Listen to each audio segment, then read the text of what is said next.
Voor het eerst in jaren bouwt Dow weer een nieuwe fabriek in Zeeland. En dat is economisch goed nieuws. Deze uitbreiding laat ook weer zien dat Dow heel erg toegewijd is aan Terneuzen, aan deze locatie.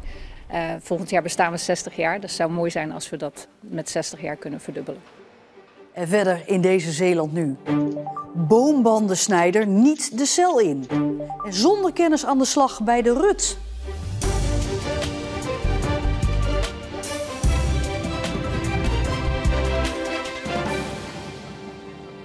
Goedenavond. Chemiebedrijf Dow bouwt de grootste fabriek in 17 jaar in Terneuzen. De nieuwbouw gaat ongeveer 40 banen opleveren. En het is volgens het bedrijf een teken dat er voor de chemiereus nog altijd een mooie toekomst ligt in Zeeuws-Vlaanderen.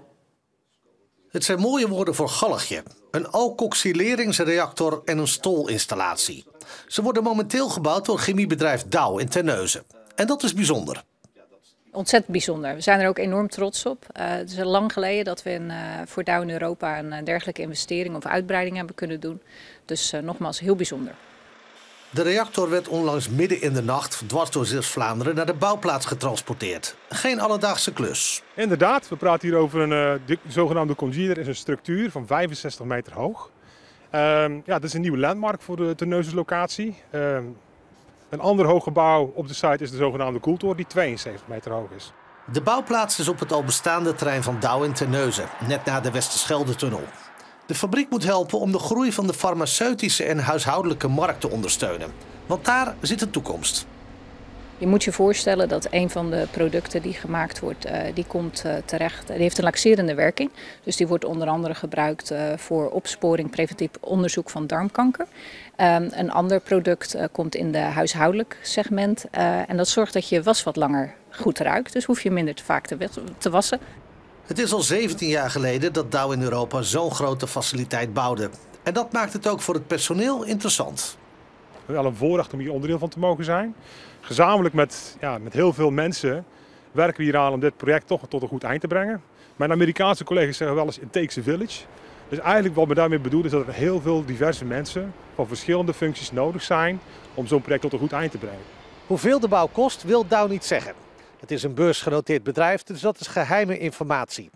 Wel heeft het in Terneuzen ongeveer 40 banen op. Maar volgens Verburg heeft het ook vooral een symbolische waarde. Deze uitbreiding laat ook weer zien dat Dow heel erg toegewijd is aan Terneuzen, aan deze locatie. Desalniettemin biedt het op dit moment zijn er best uitdagingen voor de chemie in Europa. En daar werken we ook hard aan om daar natuurlijk naar de toekomst toe. Volgend jaar bestaan we 60 jaar, dus het zou mooi zijn als we dat met 60 jaar kunnen verdubbelen. Dow verwacht dus nog lang in Terneuzen actief te blijven, mede dankzij de nieuwe fabriek. Die moet trouwens eind volgend jaar af zijn. Het rommelt opnieuw in collegepartij Sluis Lokaal. Raadslid Sjaak Kwaak is uit de fractie gezet. Kwaak wordt bij de gemeenteraadsverkiezingen van 2026 in Sluis lijsttrekker voor een andere partij, de BBB. En dat zou botsen met zijn huidige werk voor Sluis Lokaal. Kwaak gaat in de tussentijd verder als onafhankelijk raadslid. Het rommelde al langer tussen Kwaak en zijn fractiegenoten, want zo stemde Kwaak tegen een motie van zijn eigen partij om in Sluis een van de wethouders weg te sturen. Het zijn de donkere dagen voor kerst, maar in Middelburg schijnt door de straten extra licht. Er hangen aan veel huizen lichtgevende bollen. Dat initiatief begon aan de Herengracht in Middelburg. Ik had eigenlijk ieder jaar al rond de feestdagen het idee van ik wil de straten graag versieren. En het leek me altijd leuk om iets met de bomen te doen, maar dat is nogal erg hoog gegrepen. En dit jaar dacht ik ga het gewoon eens doorpakken.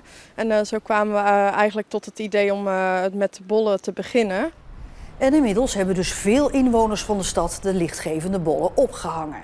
Het is hartstikke gezellig, winterstad, kerstsfeertje, dus nee, super. Ik had niet verwacht dat het zoveel zou worden. Dus prima, gezellig voor Middelburg. Het is mooi en leuk om te zien dat de rest van de stad daar ook in meegaat. En er dus, het geeft ook wel een gevoel van saamhorigheid. Ja.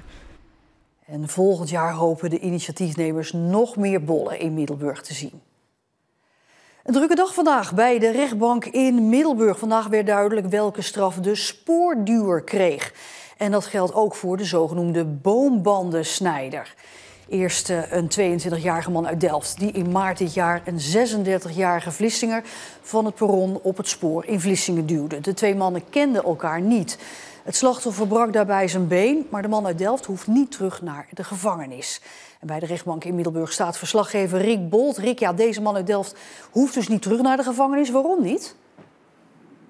Ja, hij is wel veroordeeld tot 8 maanden cel, maar hij heeft die tijd al doorgebracht in voorarrest. Wel moet hij zich laten behandelen en dat is ook hard nodig, want hij kan zich helemaal niks herinneren van het voorval. Toen was hij onder invloed van een mix van drank, drugs en medicijnen. En dan de boombandensnijder, een van de genomineerde Zeeuwse woorden van het jaar trouwens. Maar laten we even kijken waar dat ook alweer over ging. Een 40-jarige Vlissinger richtte 2 maanden geleden op verschillende plekken op Walcheren voor €15.000 schade aan. En dat deed hij door bij zo'n 500 bomen de banden door te snijden die de bomen rechtop moesten houden. Door beelden van deurbelcamera's werd de man herkend en kon hij ook worden aangehouden. Ja, Rick, de grote vraag is natuurlijk, waarom heeft een man dit gedaan? Ja, dit ging om banden in koude kerken, maar ja, we weten nu wel waarom hij het deed. Hij wilde de bomen bevrijden, zodat ze beter konden groeien.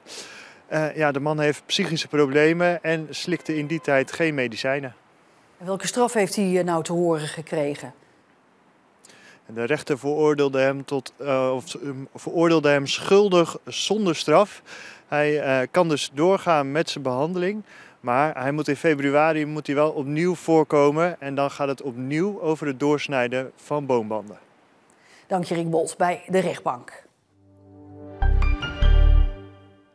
Het hoofdpodium voor de opvoering van het tv-spektakel The Passion in Terneuzen komt te staan op het grote Stadhuisplein in het centrum. Want daar kunnen volgens KRO-NCRV de meeste mensen staan. Tijdens de live-uitzendingen wordt het paasverhaal van Jezus verteld met moderne liedjes. En door de stad wordt dan ook een groot wit kruis gedragen. Elk jaar wordt The Passion in een andere stad opgevoerd. Het is voor het eerst dat dat in Zeeland gebeurt. De opvoering is donderdag 17 april, de donderdag voor Pasen. De nieuwe verlichting van de tv-toren in Goes is klaar. Stichting Stichtlicht kan de kleuren van de 2 bovenste verdiepingen nu aanpassen met een druk op een knop. Tot nu toe moesten ze TL-balken omwisselen. Vanavond krijgt de toren de kerstkleuren rood en groen. En in de nacht van oud op nieuw zijn de bewegende regenboogkleuren te zien. En het geld voor het nieuwe systeem is bij elkaar gebracht met crowdfunding. De Zeeuwse omgevingsdienst RUT, die in Terneuzen zit, geeft milieuvergunningen uit en controleert ze ook. Maar dat kwam in de knel, omdat ze moeilijk aan personeel kan komen. En daarom kiest de RUT er nu voor mensen aan te nemen zonder relevante werkervaring of opleiding, om ze dan maar zelf op te leiden. Zoals Sam. Hij had een commerciële functie bij een verhuurbedrijf, maar werkt sinds 1,5 maand als bodemspecialist bij de RUT. Ik had al langere tijd voor mezelf dat ik wel een andere kant op wilde. Ook lang en breed over nagedacht eigenlijk. En toen kwam op een gegeven moment deze vacature op mijn pad. Sollicitatie gedaan, motivatiebrief geschreven.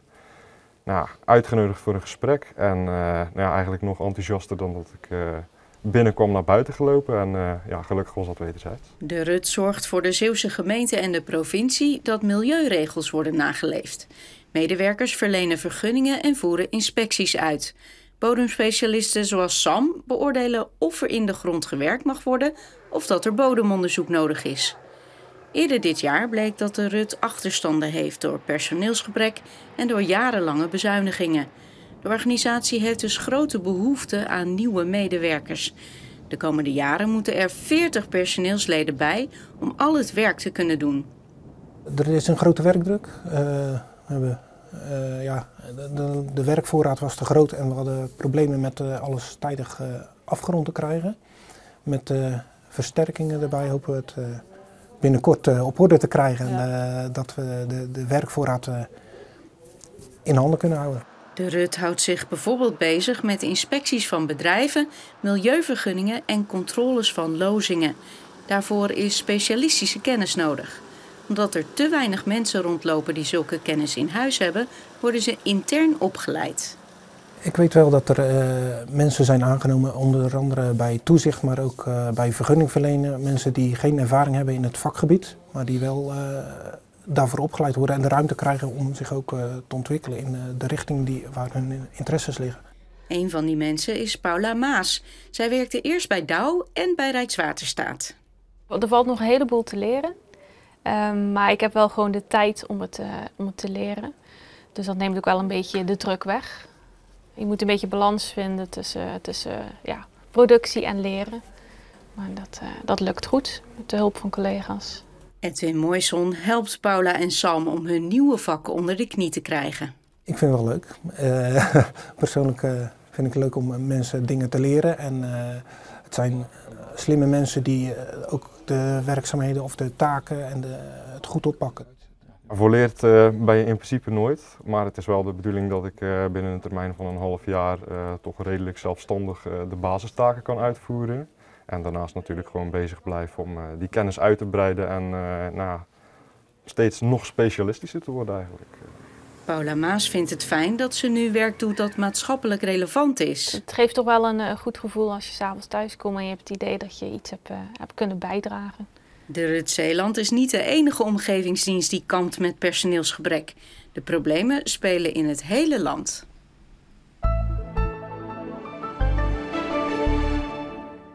De dag begon regenachtig, maar in de loop van de middag klaarde het toch op.